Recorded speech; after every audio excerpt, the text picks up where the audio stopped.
Hello again, everybody.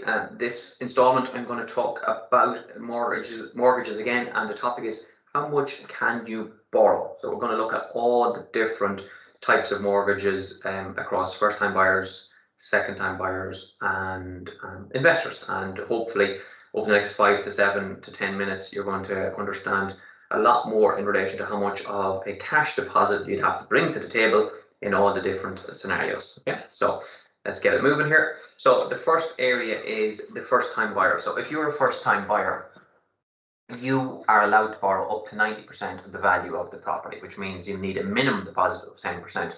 Obviously, you can bring a significantly greater deposit than 10% if you so wished. So if you wanted to bring a 20, 30, 40, 50, or even a 60% deposit to the table through a gift, inheritance, winnings, investments that's performed well, whatever it might be, or just that you're an excellent saver, you're able to obviously bring a greater deposit, but the minimum is 10%. So as an example, if I was going to buy a property for 300,000 euros, then I would require a deposit at least to the value of 30,000 euros. How can I make that up? Obviously, I can make it up through savings. I can make it up through a deposit, through an inheritance. I can make it up through a gift. I can't make it up through a loan. If you're buying a new property, as in a new build, or you're building your own home, you could achieve that with the Help to Buy, which is currently given a grant or a tax rebate to the value of 30,000 euros, and it has in fact been passed to feed into 2022, even though it says there December 2021. It has recently been approved, subject to the finance bill, that is going to roll into 2022 for those of you that it may benefit from it. Again, it only benefits new builds, self-builds, max price of 500,000, and the loan to value has to be 70% or greater. That can sometimes prove difficult if it is a self-build. Okay, so if you are looking at that as an example, then, so if I'm on a salary of 40,000 euros and my wife is on a salary of 60,000 euros, combined incomes there is 100,000. Multiply that by 3.5. That's the lending rule. Means that we can, as combined salaries, we could borrow up to 350,000 euros. So that's literally how it will work out.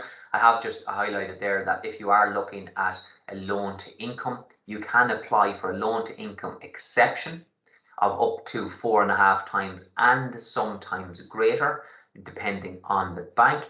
So you could, in theory, if the bank was open to it and your circumstances allowed it or supported it, you may be able to borrow up to 450,000 euros on an LTI exception basis. Just a couple of things there that we did reference or cover in previous webinars or previous briefings is that the makeup of that 40,000 euros or makeup of that 60,000 euros. If it's just a pure basic salary, so you're paid 1,100 euros or 1,200 euros a fortnight, or 5,000 euros on a month, I say a week, or 5,000 euros on a monthly basis, then it's very simply 60,000 euros is what's used in the calculation.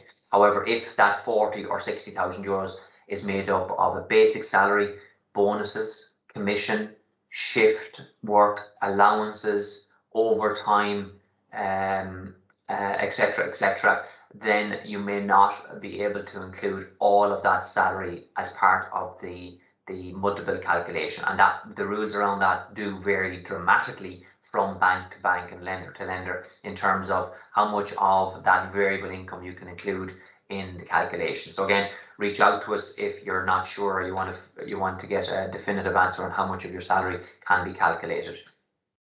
An example then of a first-time buyer buying that property for 300,000 euros. So if I came along with a 30,000 euro deposit, whether it's savings, gift, or Help to Buy, I then borrow the 270 mortgage, which is the 90% loan to the value of the property. Other things you need to be aware of are the costs associated with buying that 300,000 euro property, which will be 1% stamp duty. Then I have legal fees and outlay. Again, these are estimates based on the averages. But it can be higher if the solicitor is charging you more than 1250, and it can be lower if the solicitor is charging you less than 1250 for their conveyancing fee. So in that example there, to buy that house for 300,000, you'd need approximately 305,750 to cover all the costs, and the bank will want to see that you can cover that 5.5 to 6,000 euros from your savings and or gift and or Help to Buy combined. It's not possible that you can say, I'm going to cover it from the cashback that the bank will pay to you 30 to 40 days after the mortgage draws down. All of that money has to be evident in your bank account or via a gift prior to loan offer. Okay, so if you're looking at it as a second and subsequent buyer, how much can you borrow? It's 80% as a second and subsequent buyer, unless you qualify for a loan to value exception. And a loan to value exception for a second and subsequent buyer means instead of needing a deposit of 20%, or in this example, 60,000 euros, I get away with a deposit of 10% as if I were a first time buyer. However, second and subsequent buyers, we do get asked this: if you qualify for an LTV exception, can you get the Help to Buy? No, you can't. The Help to Buy is specifically and only for the first time buyer category. So hopefully that is clear for everybody. In relation to a purchase example, again, if I'm buying that property for 300,000, instead of the 10% deposit, I need 20%. So in this case, 60k. That means I'm borrowing or taking out a mortgage for 80% loan to value, 240. Stamp duty and legal fees and outlay will be the same. So the same overall outlay of about 305 to 306,000 euros. And again, that has to be evident. So in this example, I would need 60,000 of a deposit plus the 5.5 to 6k costs. So I need 65 to 70k, 65 to 66k in savings and or in terms of a gift that's coming my way. And the bank need to know that this is all happening at loan offer stage. Okay. In relation to exceptions and exemptions, very simply, you're able to borrow more than 3.5 times your salary if you are a first-time buyer, and as a second and subsequent buyer, you're able to also borrow more than 3.5 times your salary, or you're able to borrow up to 90% of the purchase price of the property. There aren't typically any banks that will give a second and subsequent buyer 2 exceptions, so you're not going to get a loan to value exception up to 90%. And a loan to income exception where you borrow more than 3.5 times your salary. So just in case you're thinking, oh, brilliant, we're looking to move house, but our salaries aren't big enough and we don't have the 20% deposit, you're not going to get both exceptions or both exemptions. Why do I refer to them as exceptions / exemptions? Because that's the language that the different banks use. Okay, so exceptions is really what you're talking about, but you do see the word exemption been thrown around as well. So if you're an investor and you're listening to this, how much can you borrow? Investors typically can borrow up to 70% of the value of the property. So again, if I'm buying that property for 300,000 euros, I'm looking at borrowing up to 90,000 euros having 90,000 euros as a deposit. Now that can be raised, and I've put that point in there, it can be raised via an equity release on a different property. A lot of people ring us on this because they're not aware of it. Why? Because the mainstream banks will say this isn't possible, but I'm telling you today that it is possible. So if you have an existing property, you're looking to invest in a new property or buy a second home, even if that's the case, you can raise that equity or that deposit via an equity release on an existing property that you hold. Now, what rules or what things would need to apply on that equity release? Obviously, there needs to be significant or sufficient equity in that second property to give you that deposit. So in this example, the 90,000 euros. Okay.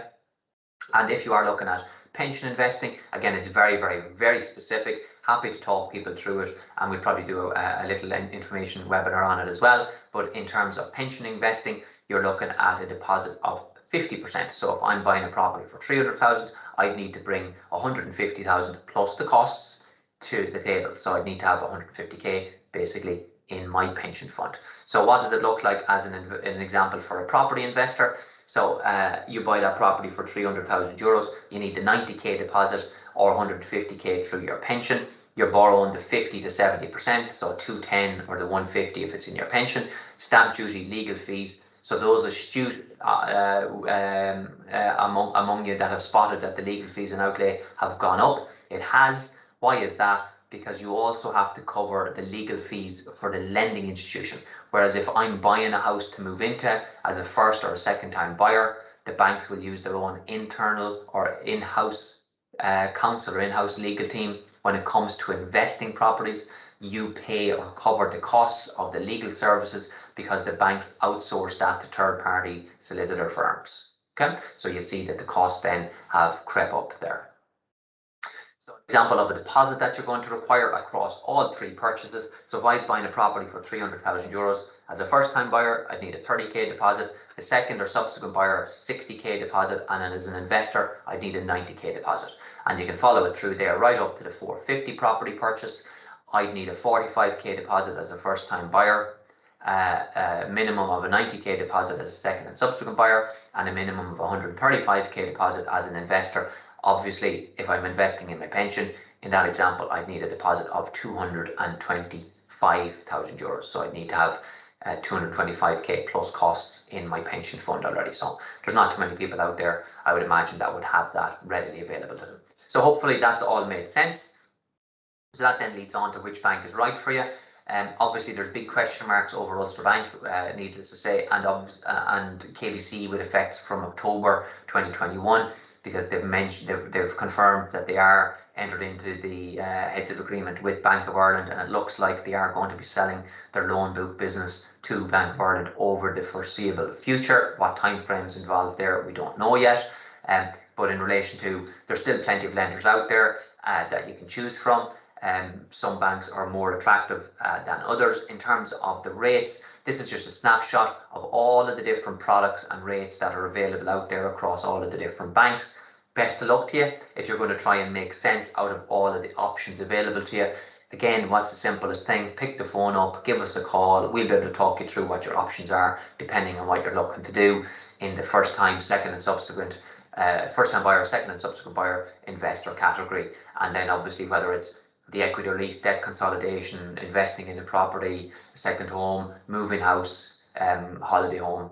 We deal with all of the different scenarios. We have partners that help our clients in all the different categories and areas, subject to their availability. Just because we recommend them or refer them doesn't mean that they're going to be dropping their existing clients and running to help Symmetry Financial clients. Absolutely not. And unfortunately, given the demand that's on painters, decorators, landscapers, designers, plumbers, electricians, but these are companies that we're very happy to recommend, and we can always put a call in to see if we can get them out to our clients at an advanced stage, let's just say. Okay, so just bear that in mind.